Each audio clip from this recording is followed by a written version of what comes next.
Mga ka-farm lot, ayan, so new property po tayo ngayon, beach lot po ito, ayan. Yun mga ka-farm lot, sa mga ka-farm lot natin din na naghihintay ng update dun sa hinighlight ko na beachfront, ayan, so ito na po. Ayan, so yun mga ka-farm lot, pinuntahan ko ng actual yung property para may video rin natin, at least meron din po kayong idea. So ayan, so yun mga ka-farm lot, yung 2,000 square meters, so bali 2 lot po itong available. Yun mga ka-farm lot, bali subdivided lot po ito, and then ang kagandahan, may title na po bawat lot. So ang available na lang po na beachfront is 2,000 square meter at 1,000 square meter na lang mga ka-farm lot. So bali 2 lot na lang po yung available, and then may nakabil na po nitong iba. So ituturo ko lang po yung boundaries niya. So ito po yung boundaries ng 2,000 square meter. Mula sa tulay na ito mga ka-farm lot, and then abot niya sa may poste na yan. So harap dagat mga ka-farm lot, and then yung kalsada po is dumaan sa gitna ng property. So tumawid pa po yung property natin mga ka-farm lot. Ayan.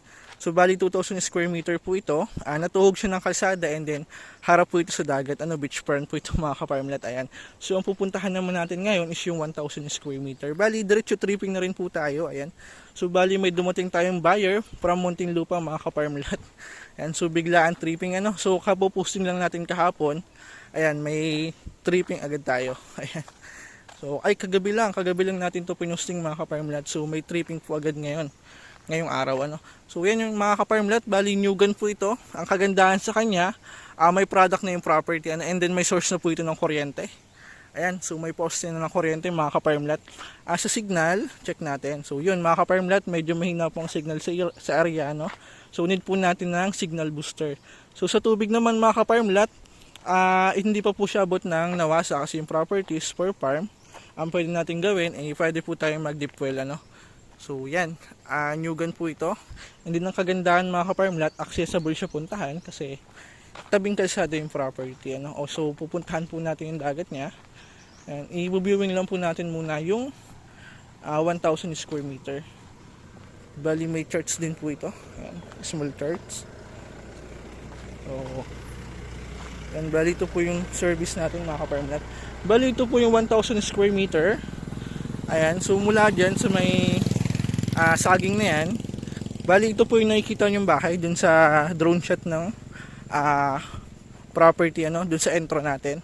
Ayan, kung mapapansin nyo po dun sa drone shot, bali ito po yung bahay dun sa aerial view, and then dito po magmumula yung 1,000 square meter. Ito po yung boundaries niya, yung saging na yan.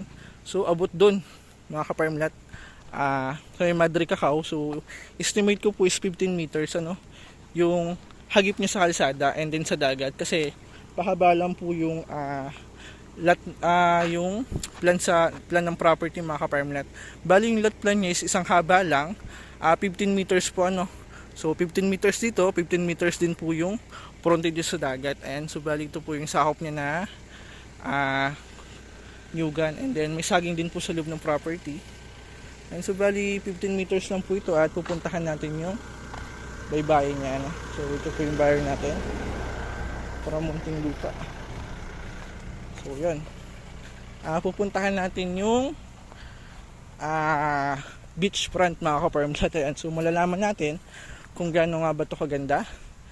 Ayan, so bali plot lang po yung property, almost 90% po plot itong property mga ka-farm lot. Ayan, napakaganda po nito. Ayan, hindi nyo mga ka-farm lot, bali ang dagat po ng Calawag. So ang may pinakamagandang dagat po sa Calawag is medyo duluhan pa. Although may dagat sa town proper, pero hindi po ganun kaganda, mangrove. So yung white sand po dito is looban pa. Ayan, so bali ito po yung dagat niya mga ka-farm lot.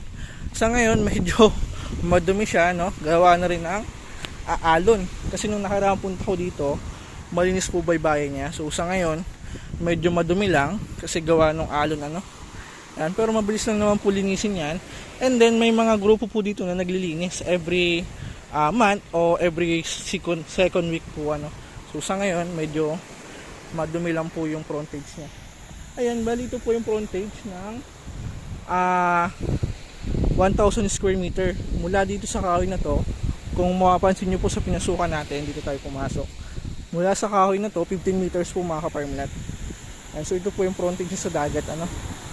So bali ito po yung dagat niya. Hindi lang kagandahan dito mga ka-farm lot, pantayin po yung dagat niya. So wala tayong kakalunuran dito mga ka-farm lot. No risk po ito para sa mga bata. Kahit bata, pwedeng maligo kahit ganito kalakas yung alon niya. Kasi mababaw lang po ang dagat dito, ano. Yan. So, maganda po ang dagat dito mga ka-farmlat. Yun lang, medyo madumi sa ngayon. Pero lilinisin naman po yan. May mga grupo po na naglilinis dito, ano. And then yun mga ka-farmlat, may property din po dito si Eng and then si Vice Ganda, ano. So, magkaratig po yan. Pero, hindi po dito sa lugar na to, kumbaga Karatig Barangay mga ka-farmlat. So ito Barangay Kapaluan, yun po yung Barangay Maligaya, ano. So bali may property po dyan si Eng at si Vice Ganda. And then kung mapapansin nyo po doon sa isang vlog ni Eng, sa isang niyang music video, so dito po sinut yung dagat niya, dito kinuha. Ayan. So yun mga ka-farmlat, bali ito yung frontage niya. Ayan, ito po yung actual, ano. So medyo madamo lang, pero yung property, mabilis lang naman po ito linisin, ano. So if ever po yun, so flat land po yung property mga ka-farmlat. Ayan, so ito po yung kasama natin buyer, ano, from Muntinlupa. Ayan, so yun, malapit lang din po ito mga ka-farmlat sa sentro ng barangay. So may barangay hall po doon, and then may school na rin po ng elementary at high school, ano. Ayan, kung may kids kayo na elementary o high school, so pwede po nating enroll doon. Ayan, so malapit lang po, ano. Ayan, almost 5 minutes lang, nasa sentro na tayo mga ka-farmlat.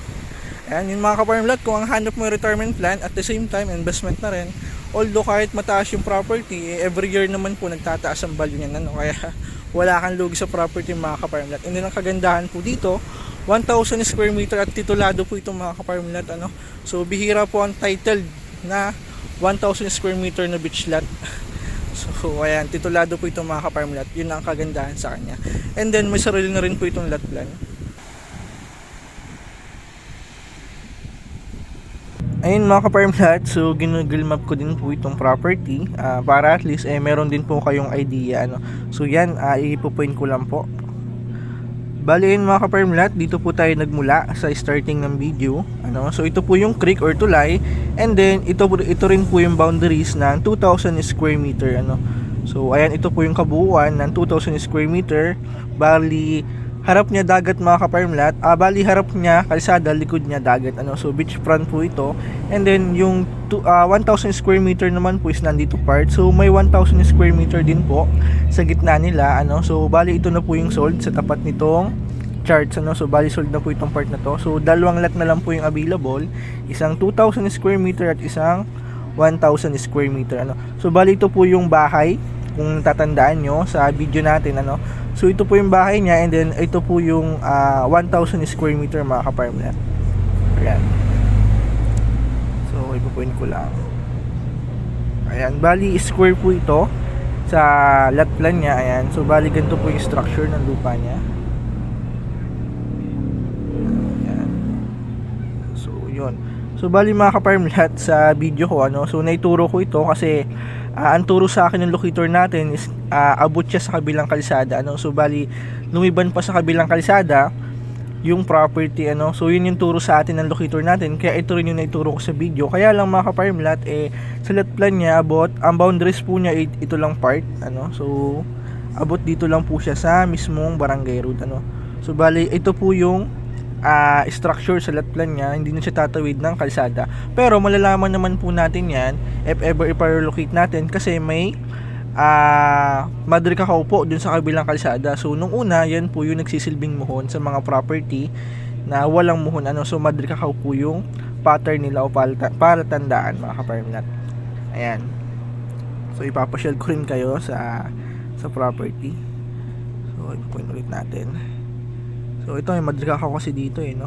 So mula property mga ka-farmlat. So yung property, kung mapapansin nyo, bihira po dito yung community o bahayan, kasi kalimitan po dito sa province, i-farm, kung sino yung may-ari ng property, siya lang yung may bahay, ano. Kaya medyo madalang sa part na to. Pero ito naman po yung community ng at Barangay Talingting. Ayan, so bali ito po yung community niya. Ayan, bahayan po ito. And then dito po sa ngayon, ended po itong part na to, ano. So abot dito lang yung kalsada niya. So and then ang sabi sa akin ng locator ko na tiga Kapaluhan, possible po may project naman po dito na gagawan to ng tulay para yung kalsada niya ilampasan na, ano po, abot sa kabilang barangay. Kumbaga magiging busy road na po itong kalsada na to. Na sa ngayon, makikita nyo rin po, if mag-viewing tayo, makikita nyo rin na nagkakaroon ng improvement sa lugar kasi kinakalsada na po itong mga ka-farmland, so sinisemented na. So sa ngayon, may part po na off-road, pero almost 30% na lang po yung off-road niya, going to property mga ka-farmland. So cemented naman na po na yan. At every year po, nagkakaroon ng development sa lugar kasi ito po ay plano rin gawing ecotourism ng Calawag, So kasi ang Barangay Kapaluan po ay isa sa may pinakamagandang dagat dito sa Calawag. Yun nga lang po nung video natin medyo madumi yung baybayin niya kasi sa alon, so nadadala sa gilid. Ayan, yung nabanggit ko mga ka-farmland malapit po ito sa high school at elementary high school. So ito naman po yung community ng Barangay Kapaluhan. Ayan, so bali meron po dito ang barangay hall at high school mga ka-farmland, and elementary din po. Ayan, so ito po yung elementary niya, kaya kung may kids po kayo na nag-aaral, so pwede po natin dito enroll, and then mag-enjoy din po sila kasi maganda po ang ambience dito mga ka-farmland kasi harap sa dagat, and then open area din po ito. Ayan, pwede ka rin pong bumili ng bangka kung sakali, at pwede mong ipalaot sa iba regarding naman po sa huli, hati po kayo, so sa'yo yung bangka, pero pag nakahuli sila, labas yung gasolina, so hati po sa huli, libre na po yung pangulam natin, hindi na natin kailangan bilhin. Yun ang kagandahan dito. And then ang good thing yung mga ka-farmland, kahit magtanim-tanim ka lang ng gulay, buhay ka, so hindi mo na kailangan bilhin. Sa Manila, ultimong kangkong binibili, so dito pwede mong hingiin na lang mga ka-farmland. So ayan, ito naman po yung town proper ng Calawag mga ka-farmland. Ayan, so ang town proper po ng Calawag dito itabing dagat din. Yun nga lang po, ang dagat dito hindi ganun kaganda, kasi mangrove area po ito.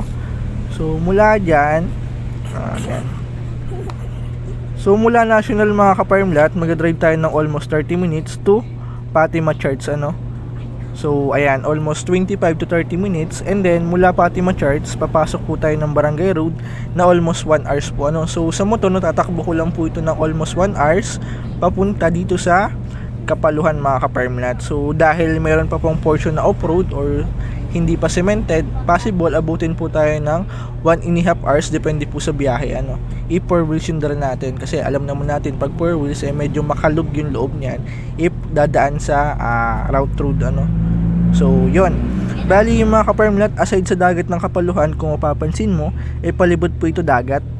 Ayan, so kaya kung mahilig ka magdagat mga ka-farmland, marami po tayong pwedeng puntahan na resort and beach resort na develop na at dine-develop pa, so mag-i-enjoy ka dyan. Isa na po dito ang Pulong Pasig. Pwede nyo rin pong i-search sa social media, sa Facebook, so Pulong Pasig White Sandbar po yan, Calawag, Quezon mga ka-farmland. Ayan, so napakaganda po dito, hindi lang maklik. Ayan, white sand to mga ka-farmland, at dinadayo na rin, so if low tide, lutang yung buhangin niya. If high tide naman po, so lubog po itong buhangin na to. So white sand po yan, and mahaba po yan mga ka-farmland. Ayan, so isla po ito na white sand, Calawag, Quezon po ito mga ka-farmland. Ayan, so yun mga ka-farmland, at kung interested ka, i-message nyo lang po ako sa Viber, WhatsApp, so sasagot naman po tayo, So napakaganda po ng dagat dito. So, medyo madumi lang doon sa video natin, pero napakaganda po nito if malinis. So nakikita ba to? Hindi nakikita. Ayun, so nakita na. Ayan, bali dinadayo na rin po ito mga ka-farmland. Ayan, so yun, may scroll ba yan? Ayan, so ganito po ang dagat dito, so white sand siya mga ka-farmland sa Google Map, kaya lang yung dagat niya hindi ganun kaputi, so 70% lang po, 60 to 70% lang po yung pagka-white sand niya, pero medyo brown siya, and then pag tanghali tutok yung araw, so napakaputi po ng buhangin dito, so yan, dinadayo na rin. So ganito po yung structure dito mga ka-farmland ng buhangin, and so napakaganda po nito.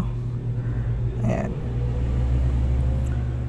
so yun, so yun mga ka-farmland, if interested ka, pwede po kayo mag-overnight dito sa Kapaluhan, kasi may resort naman po dito na pwede natin tuluyan, para at least ma-enjoy nyo rin po yung dagat ng Calawag mga ka-farmland. Ayan, so yun lang mga ka-farmland. Thank you po, and God bless sa ating lahat.